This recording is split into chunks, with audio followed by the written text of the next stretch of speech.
Sadashivasamarambham Shankaracharya Madhyamam Asmadacharya Paryantam Vande Guru Paramparam. To the entire Guru Shishya lineage, starting from Shiva, who is the source of all knowledge, up to Adi Shankaracharya, who is a shining link in the tradition, up to my own Guru Swami Dayananda Saraswati Ji, my namaskar all the way. This is how we begin every class. Shiva, as the source of all knowledge, is Nataraja, as the Lord of Dance. Shiva is also known as Adi Yogi, the Lord of all yogis, and the discipline, of course. Shiva is also known as Dakshinamurti, the Lord as the teacher of self-knowledge. Shiva is presented both as a grahastha, a householder, and a yogi. Shiva is presented as Shanta Swarupa, as Karunavataram, as a manifestation of compassion, and he is also presented as Bhairava, a form that is quite fierce. It is these and many such apparent contradictions that make me love Shiva, because that which holds all paradoxes, the one who is all-inclusive, is none other than Ishvara, Shiva. We will dwell on the meaning of Shivashtakam. It's a very beautiful series of 8 shlokas in praise of Shiva, revealing the manifestation of Shiva and also revealing the reality of Shiva. Now, there's a very interesting thing that we find in our lives. If I am relating to my partner, I don't have one, but if I'm relating to my partner or I'm relating to my child, then it's an exclusive relationship. If I'm relating to the partner, I'm not relating to millions and billions of other people, and likewise the child.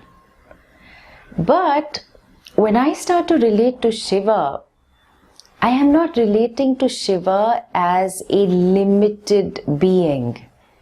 I am relating to Shiva as Shiva and his many, many manifestations, which we will discover is the entire world. And therefore, in my relating to Shiva, I am relating to myself, I am relating to others around me, I am relating to the different situations around me, I am relating to my past and my present and my future, and of course I am relating to Shiva. Shivaratri is the day on which Shiva appeared as a brilliant column of light and blessed the people on earth. And for this and many other reasons, we celebrate Mahashivaratri. It is a day unlike any other day because of a certain astrological configuration that makes the day very, very auspicious.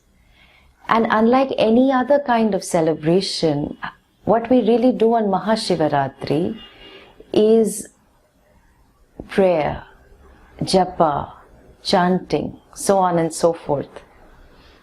Because it's such an important day, a lot of people are initiated into mantras and even sannyasa.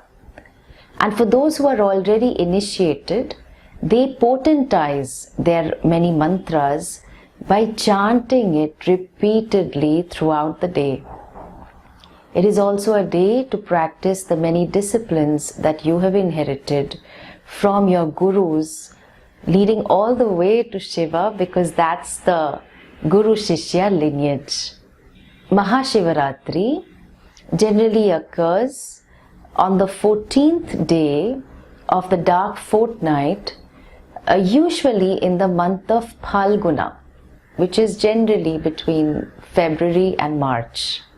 And so to make the most of this Mahashivaratri, I want to share with you the very beautiful meaning of Shivashtakam. In this stotram, we will find that there is a particular phrase that is being repeated in every shloka. Shivam Shankaram Shambhu Mishana Mide. Ide I worship, I pray to the Lord Ishanam, the Lord of everything, also known as Shiva. Shiva means auspiciousness. Shankara, which also means the bestower of auspiciousness. And Shambhu, the one who blesses you with a lot of happiness. So Shivam Shankaram Shambhu Mishana Mide. That's what's going to be repeated in each and every shloka. Prabhum Prananatham Vibhum Vishwanatham Jagannatha-natham Sadananda Bhajam Bhavat Bhavya Bhuteshwaram Bhutanatham Shivam Shankaram Shambhumishana-mide. Prabhum Prananatham, the one who is the Lord of all, meaning the one who is the Lord of all the laws, all the principles. Prananatham, the one who makes life possible, because he is the Lord of the very prana, the very breath, that whole entire energy system that manifests as different pranas in our own body. Vibhum. Vibhum is a very nice word. It means all-pervasive. Let's say you have a dream of the very beautiful valleys of Kashmir. And in the dream you see the mountains and the valleys and the snow. You also see the people, you also see some of the people who are in the boats, in the shikaras, and you see the waters. And what is unique about your dream is that the entire dream, all the material for the dream, the mountains and the valleys and the people, they all came from you. The way in which the dream was put together, the intelligence of the dream, however crazy it was, came from you. So you became the source of both the material for the dream and the intelligence of the dream. This example is a very beautiful example for us to better appreciate that what we call this entire creation, this world, is nothing but Ishvara, Shiva. The intelligence for this entire creation came from Shiva. This entire world, the material for it, also came from Shiva, from Ishvara. And so when we say the word Vibhum, all-pervasive, what we are really saying is that we no longer need to have that orientation of always looking up. Because when we look up, only referring to Ishvara, oh, he knows. You mean to say Ishvara is dead here? Does he not live here? Of course he does. The laws and the principles and all this material that is all around us, including our own mind-body sense complex, is indeed Ishvara. And so there is no place that he is not, there is no time that he is not. Vishwanatham, he is the Lord of this entire Vishwa, this universe. Universe or multiverse, we can call it that. Jagannatha, so he is the Lord of even Vishnu. Now there are many stories in the Puranas which tell us that Shiva was worshipped by Vishnu, and then in Vishnu Purana you will see that Vishnu is worshipped by Shiva. This is not to prove who is superior and who is not. It is just to glorify their different manifestations and for us to appreciate that all these functions that are required to sustain this world and to also resolve it, they all are related to Shiva and Vishnu. And of course Brahmaji, who brought all of this about. He is Sadananda. He is the very nature of Ananda, which is fullness, or also translated as happiness. And he can bestow happiness as Shambhu only if he is Sadananda. For us, experiential happiness comes and goes. You meet a loved one, you are on vacation, you get a bonus, it's an event in time, and the happiness meter rises. And then of course, if there is a misunderstanding, your body is not cooperating with you, so on and so forth, the happiness meter goes down. Whereas Shiva is Sadananda, Bhajam. So he is also the source of all light, and he illumines all kinds of darkness, including the confusion in our minds. Bhavad Bhavya Bhuteshwaram Bhutanatham. He is a Lord of all living beings. He is a Lord of all beings, which include what we might also call ghosts. Just going to show us that all the laws, all the principles really are intelligent. We see that. We see that just the law of gravity holds the earth in orbit. And what a powerful force it is. It prevents us from falling off, and this huge body called the earth, it holds. The rotation and revolution is so predictable, and that's just one law of gravity. Deeply intelligent. And like that, all the many disciplines of knowledge are studying the different laws and principles that are deeply intelligent. Even artificial intelligence is intelligence. And where that intelligence is, there exists a conscious being who brought it together, who put it all together. And it is that conscious being, that Shiva, that Shankara, that Shambhu, that Ishanam that I do namaskar to. Second verse. गलेरुण्डमालं तनौ सर्पजालं महाकालकालं गणेशादिपालम् जटाजूटगङ्गोत्तरङ्गै विशालं शिवं शङ्करं शम्भुमीशानमीडे Galerundamalam. Now this is a very interesting depiction of Shiva.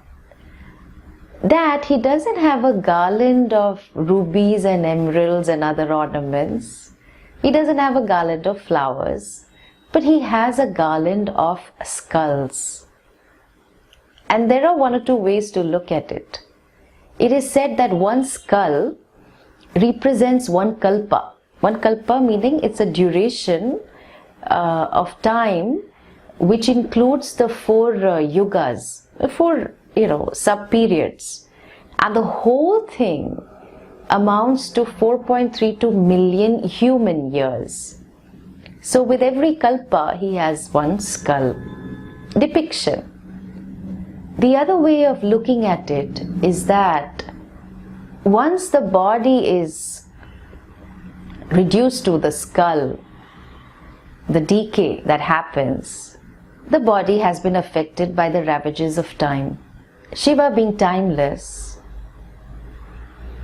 he wears the effect of time, which is the skull, as an adornment. Another way to look at him wearing this garland of skulls is that he destroys adharma. He destroys that which does not further society. Tanau sarpajalam. So on his body, do you find very beautiful silk clothes? No. Lovely colors? No. There is a net of snakes. Snakes embody Shakti, power. They don't have feet, but they are acutely perceptive. The Shakti that Shiva has is depicted in the form of snakes, and the power that is there.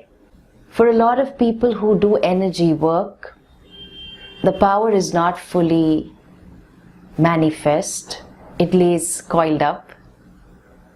But for Shiva, it is an abhushanam, it is an adornment. The snake also stands for the ahankara, the self-concept. If ahankara is understood as Atma, no problem. Because where there is a self-concept, there is the self. But if not understood, that ahankara can be a problem. For Shiva, the understanding of the self and this particular manifestation that he has is just an embellishment, it's an ornament for him. He has this sarpajalam, a net of snakes moving all over, Shakti. Mahakala Kalam. He is indeed the Lord of time. Time generally standing for death. So Lord of Yama. And there's a very beautiful story that indicates this. Sage Brigandu and his wife were trying to get a child for a long time. And they prayed to Shiva. Shiva appears in their dream and gives them two options. He says, you can either have a child who lives up to the age of 16 years, brilliant child, or you can have a child who lives up to 100 years but who will be an absolute idiot. What do you want? And of course, the couple chooses the one who will live up to 16 years. And so the child is born. Markandeya grows up very well, absolutely brilliant. And the time approaches for his 16th birthday. So on his 16th birthday, he is in a certain sanctum sanctorum, the temple, and he is worshipping Shivalinga. You know, this form of Shiva, which is all forms put together, representing all forms in this creation. So Lord Yama sends his dutas, his messengers, because that's routine job, right? He's very busy. So these messengers come to Markandeya and they throw their nose, pasha, and try to pull him. Doesn't work. They go and report to Lord Yama. So Lord Yama thinks, oh, you know, I have to do this job myself, looks like.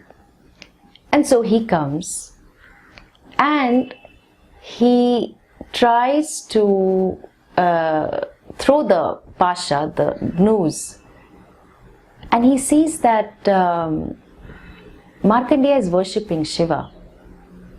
And he says, well, what can I do? Looks like when I pull him out of the temple, I will also pull out Shiva. And as he does this, Lord Yama is reduced to ashes. Why? Because Lord Shiva appears from the Shivalinga, and that's what he does. Of course, with a lot of prayers, Lord Yama is revived. Markandeya gets to be a Chiranjeevi, which means that he's still around. He will never die in this kalpa, in this duration. Why? Because he was with Shiva. When you are with the timeless, time does not affect you. So Shiva is Mahakala Kalam, Ganeshadi Palam. Also the protector of the one whom we worship, who is also known as the Lord of removing many obstacles in our lives. Jata Juta Gango Tarangai Vishalam. So this head of Shiva, which has all this matted hair, Jata Jutaha, the way it is spread out, Vishalam, it's really vast. The waves of Gangaji have been arrested. So as the story goes, when Gangaji was to come to the earth, she was concerned that the force might affect the earth. And so Shiva says, no problems, I will arrest your force. And so as you flow on my head, it will all be spread out very well. And the earth will benefit from this. Next verse. Mudavakaram mandanam mandayantam mahamandalam bhasmabhushadharam tam anadimhyaparam mahamohaparam Shivam Shankaram Shambhumeshanamire. Mudamakaram, the one who shares and scatters a lot of happiness by blessing the devotees. What have you done to deserve a very beautiful sunset, but it is all there for you? All the many things that bring us so much happiness, it is because of Shiva's Mudamakaram. Mandanam, Mandayantam, all these beautiful things all around us, including our own mind, body, and the exquisiteness with which it works, it is all an ornament for him. It is his very glory, in other words. Mahabandalam, this entire universe, multiverse as we know it, is Shiva.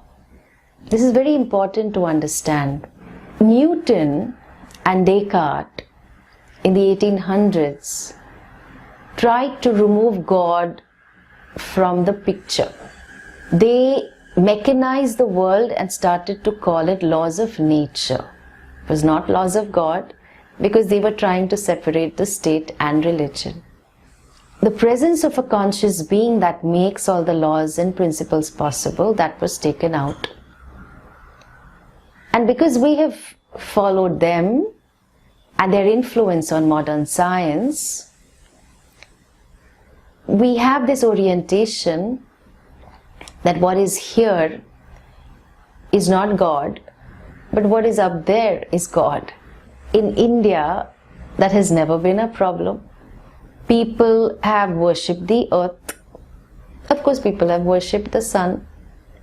And people do namaskara to river Ganga. People do namaskara to Haldi. People do namaskara to a tree.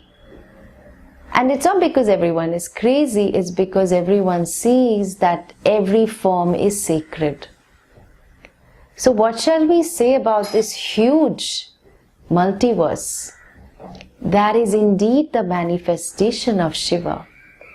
Because where the wave is, the ocean is. Where the ornaments are, gold is. Where the pot is, the clay is. There is a cause and effect relationship. Wherever the effect is, there indeed is the cause. It's not separate. And where the world is, this Mahamandalam, there itself is Ishvara or Shiva. So this is something that we learn to appreciate, because our earlier orientation was to treat all of this as something for our consumption only. This is not sacred, only what's up there is sacred. So Shiva is that Mahamandalam, all pervasive, he is all around us, and actually he is this very mind-body sense complex, and he is also us. Something to be discovered. Bhasma Bhushadharam. So what does he smear his body with? What kind of moisturizer? No moisturizer for him. It is ash. Bhasma is much more than ash. It is because it's made in a very beautiful way. And this ash or bhasma is very indicative of the transience of human life. And this human life, in terms of the life of a body, comes to an end in a very short span of time. And as they say, from dust we came and we return to dust. That this impermanence, this transience of time depicted by ashes is something that Shiva uses as an adornment. Why? Because he's timeless. What is the reality of Shiva? Is something that we're all very curious about.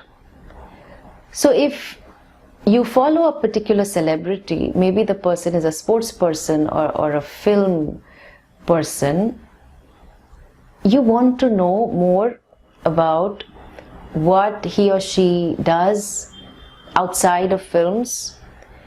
You want to know what kind of foods they like, you want to know the kind of people they are interacting with, you stalk them on social media, so on and so forth. And here when we are listening to the many glories of Shiva, then you would want to know, well, who is he really? What is it that defines him? And so we have a couple of words here. Anadi. So Anadim, Hyaparam. While everyone has a mother and father, who is the father of Shiva? He doesn't have a father. Oh, is he an orphan? He's not.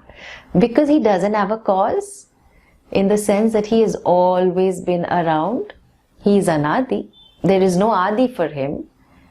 And he indeed is a Param.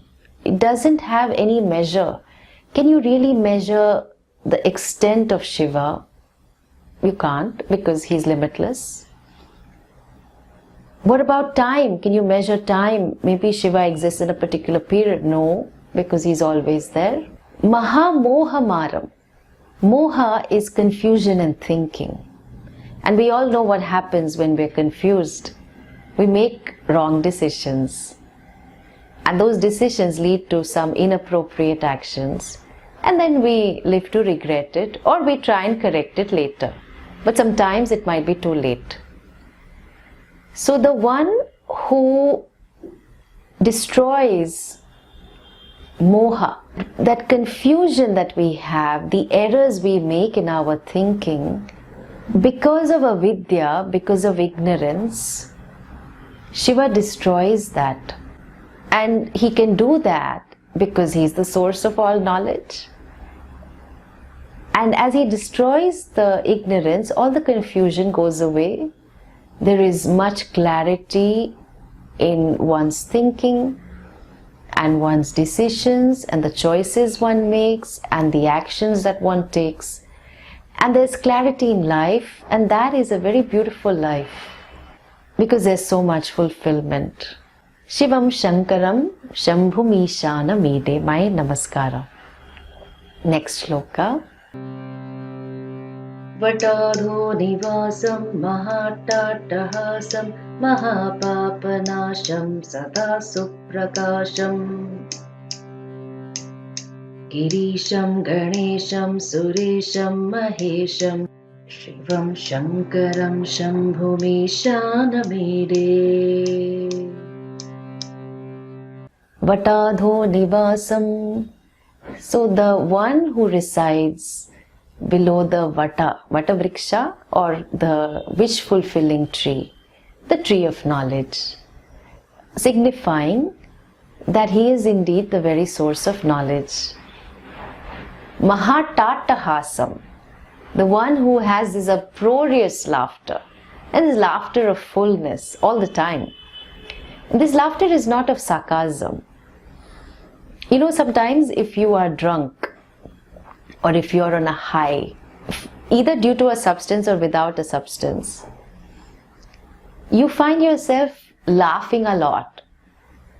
There's no particular reason for it, but it's just an expression of your fullness. And that's the laughter that Shiva has, Mahatatahasam, Mahapapanasham. So the papa, the results of wrong actions that have been done by us, even if I am a Mahapapi, I have done lots of wrong actions, he destroys it. How does he do that? He is a source of all knowledge, and therefore he is able to show me, if I am committed to the pursuit, that I am not touched by papa. That I as in the Atma, is the very nature of Akarta, the one who never did any actions, and therefore the results of these actions can never touch me. So Mahapapanasham, he does it by bestowing knowledge. The other way Shiva does this is really by giving lot of punya.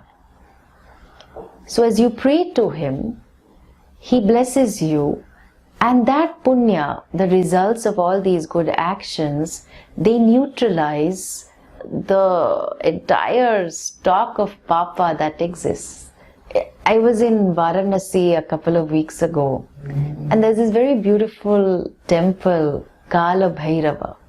And on the temple walls there is a mention that he is a papa bhakshakaha. He is the one who devours the papas. In other words, if you go and surrender your papa to him, the results of all your wrong actions, he will just gobble it up. In other words, he will make you fearless. So fearless that you do not fear your papa either, that you do not fear suffering. Because you have Shiva with you, what is there to fear? Nothing. You will be able to handle anything and everything that comes your way. And so with this blessing, he is also known as Suprakasham, the one who is the source of all illumination, who illumines all the dark corners and who clears all the cobwebs of our mind, and who helps us see that we are indeed the source of illumination ourselves. Just like the sun, it illumines everything after dawn. It doesn't do it one by one. Everything is illumined. And when there is clarity in life, then there is so much fulfillment. There is a coming to terms with one's past. There is a coming to terms with the different relationships we have had. There is much harmony with the many interactions and the many situations that I find myself in. This clarity is a very beautiful thing. And Shiva is the source of all of that. Girisham, Ganesham, Suresham, Mahesham. So he is the Lord of all. Lord of the Himalayas, the Giris, of all the mountains, and of course including the Himalayas. Suresham, the Isha, the Lord of Suraha. Suraha are exalted beings. Mahesham, he is the Lord of all, Maha-Isham. And to that Shiva, to that Shankara, to that Shambhu, my Namaskara. गिरीन्द्रात्मजा सङ्गृहीतार्थदेहं गिरौ संस्थितं सर्वदा पन्नगेहम् परब्रह्म ब्रह्मादिभिर्वन्द्यमानं शिवं शङ्करं शम्भुमीशानमीडे. Girindratmaja Sangrahitardha Deham. Shiva is also presented as Ardhanarishvara. So in other words, that Shakti and Shiva go hand in hand. So this daughter of the Himalayas, Girindratmaja, he shares half of his body with her. And what is his local address? Girau Samsthitam. He lives in the mountains. He of course moves all around. He is all pervasive, but he does live there. Sarvata Panna Geham. He is the home for the people who are apannaha, very sad, very depressed. Mata Gayatri Devi from India, many years ago, said a very beautiful statement after her husband passed away. She said, I realized that home is not a place, it is a person you come home to. And that sentiment is what is being said here, which is that what is that home? Who is that being you come to whenever you're sad, whenever you're depressed? And one who will always be there, who's not going to charge you by the hour as a therapist. He is indeed that Shiva. Sarvada Panna Geham. That in Shiva you find a being you can trust always, who will never let you down, who will never betray you, and who fully accommodates and embraces you. What is his nature? He is Parabrahma. He is the absolute reality. The reality that exists in all periods of time. That reality which is not a property of Shiva, that reality which is not a product that he has created. It is his very Swarupa, very nature, and everything else is just a manifestation. And him being Parabrahma, he is able to show us that we indeed are that same limitless reality. As the conscious being, aware of your thoughts, your emotions, your experiences, your situations, you are aware of this all the time. Or even if you're not aware of it, even if you are aware of your ignorance, with respect to the object, you are aware of something. But with respect to yourself, what are you? Pure awareness, pure consciousness, pure conscious being that is aware of all of this and therefore is not any of all of this. So Parabrahma, Brahmadi Bhir Vandyamanam. So the one who is worshipped, who is worthy of worship, even by Brahmaji and all the other people, all the other beings that live on these different lokas, these different spheres of experience. So his glories are so phenomenal, so epic is a new word I have learned. Is so epic that he's worthy of worship, and he is indeed worshipped. To that Shiva, to that Shankara, to that Shambhu, my namaskara.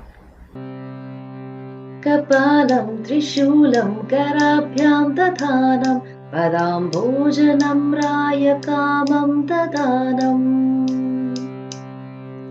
Balivartayanam Suranam Pradhanam Shivam Shankaram Shambhumishadamire. Kapalam Trishulam Karabhyam. So in his hands, what does he have? He has a kapala, the skull. Don't forget, he has a skull. That skull is also indicative of a story whereby Brahmaji loses one of his heads because of excessive pride. And he also has a trishulam, spikes, if one can call it that, represent three gunas. So Rajas, Sattva and Tamas. Rajas stands for a lot of activity and ambition, Sattva stands for purity, knowledge, clarity, and tamas stands for laziness, inertia, so on. This entire world has these three gunas, these three qualities, if one may call it that. And because Shiva wields the Trishula, this entire Shakti that exists, which is in the form of these three gunas, Sattva, Rajas, Tamas, it is a Shakti for him, meaning he is not touched by Sattva, Rajas or Tamas, because he is the one who wields that Shakti. Kamam Dadanam, Shiva is the one who blesses people with whatever are their desires. He helps them fulfill it. He gives them the many boons that they ask for. Who are these people? The Padambhoja Namraya Dadanam. So the ones who worship his lotus feet, who has a certain devotion, who have discovered a love for Shiva.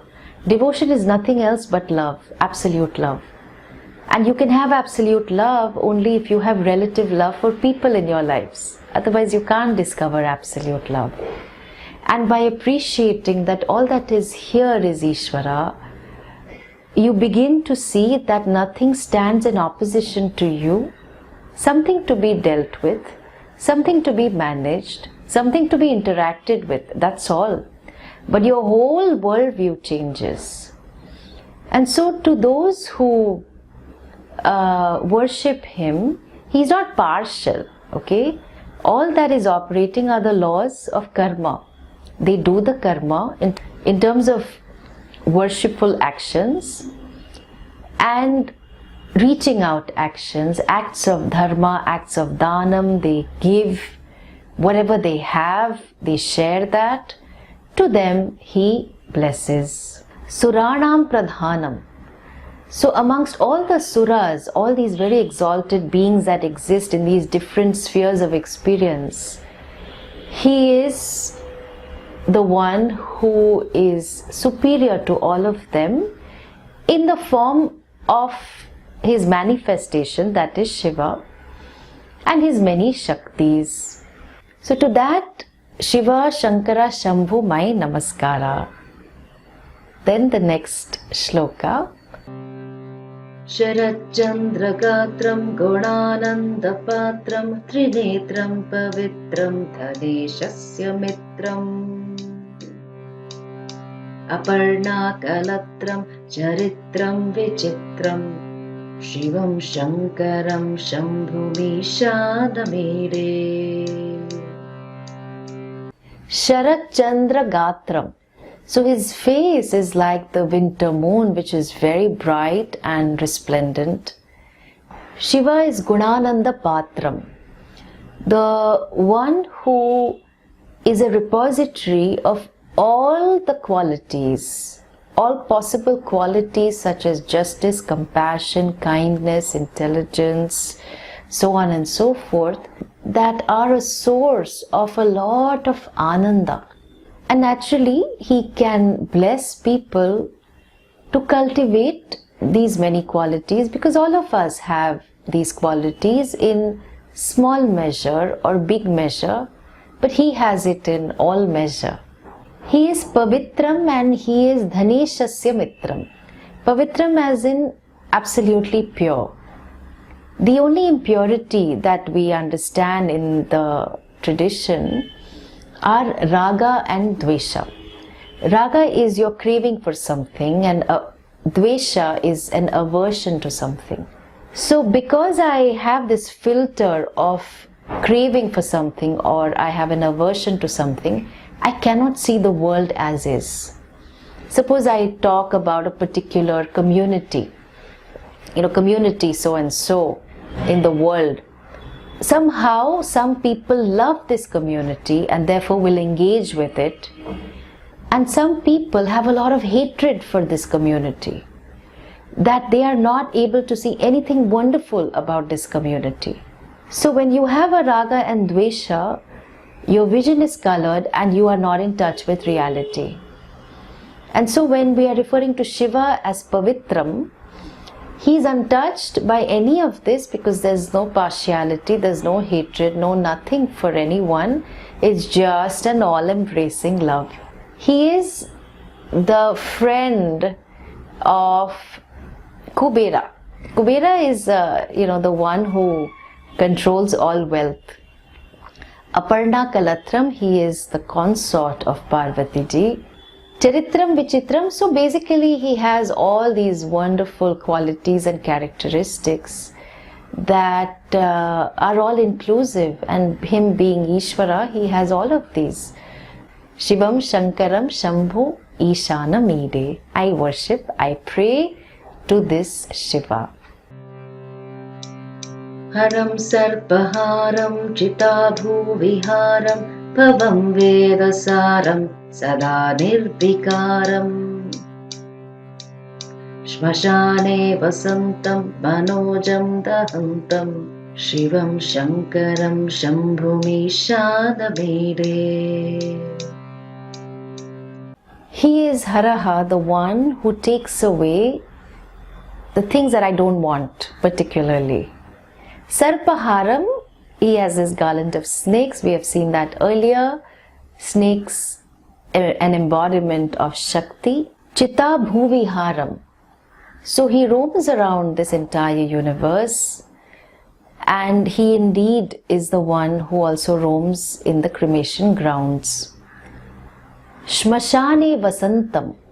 He lives in the cremation grounds, which again is an indication of the fact that his function is that of resolution, is that of putting an end. He helps the transition of people from the living state to the dead state, and actually they move on to other lifetimes, or they are one with the universe. So he is always there when you make that transition. In fact, it is said that in Kashi, Shiva himself comes and whispers in the ears of the dead. Dead as in they're just going to die.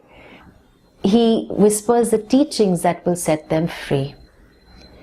And so, in the cremation grounds, which basically stand for death, he is not touched by death because he is the timeless. But he helps people in this transition, because most of us, we fear death, we fear the loss of something, and we fear the ultimate loss, that is death. And so Shiva is there to ease that journey for us. Shiva is Bhavam Vedasaram. The Veda, the body of knowledge, which is a means of knowledge, has come from Shiva, and all the blessings that he gives for karma, for moksha, he indeed is the saram, the summary of that entire body of knowledge.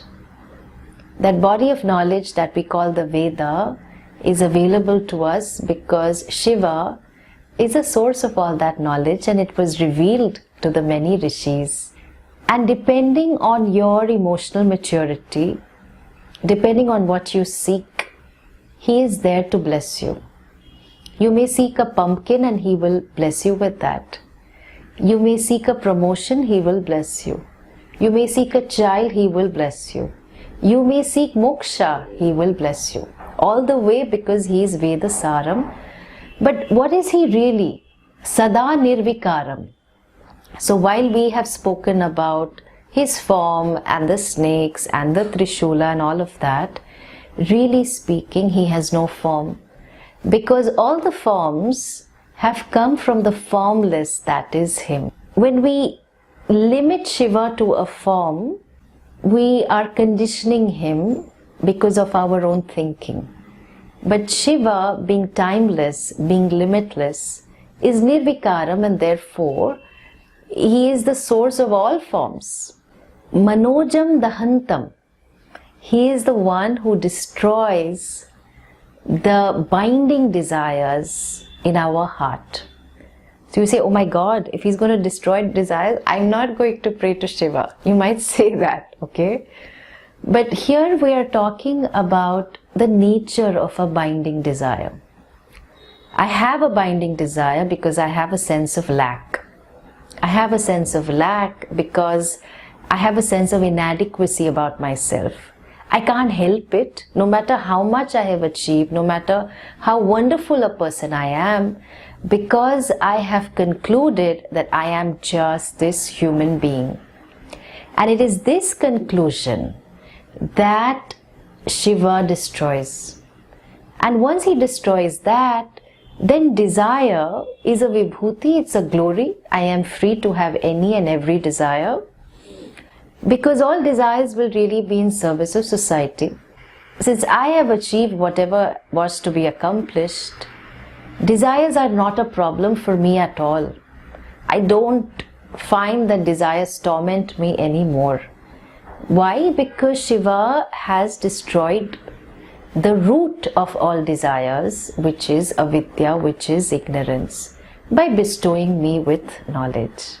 To that Shiva, to that Shankara, to that Shambhu, my namaskara. The last shloka is what we call Phalashruti. So the result of chanting or singing this shloka, you would obviously want to know, why should I do this? What is in it for me? And so this shloka is there for that.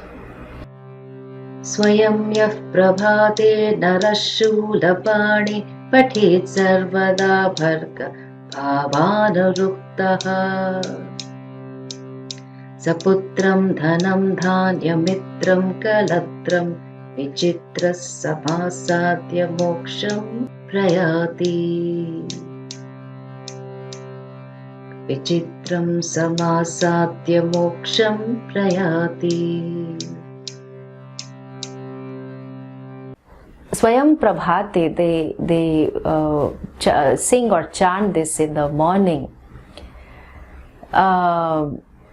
with a lot of devotion to the one who is Narashulapani, the one who holds the Trishula. They are blessed. They are blessed according to what they desire.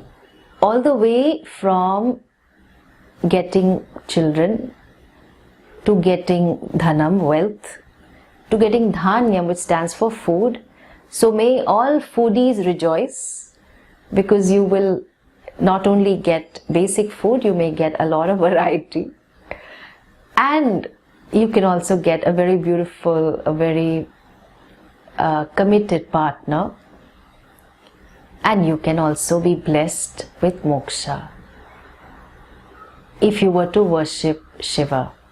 What he has covered in all of this is really the four pursuits of human life.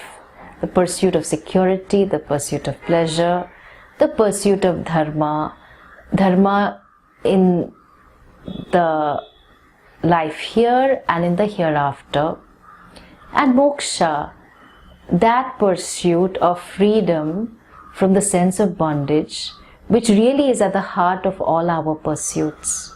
And so by chanting this, or by chanting Om Namah Shivaya, we are invoking the grace of Shiva. We have seen Shiva's many glories through this very beautiful Shivashtakam. Perhaps we are better able to appreciate that relating to Shiva is relating to the world. Relating to Shiva is relating to the people around you. Relating to Shiva is relating to your past.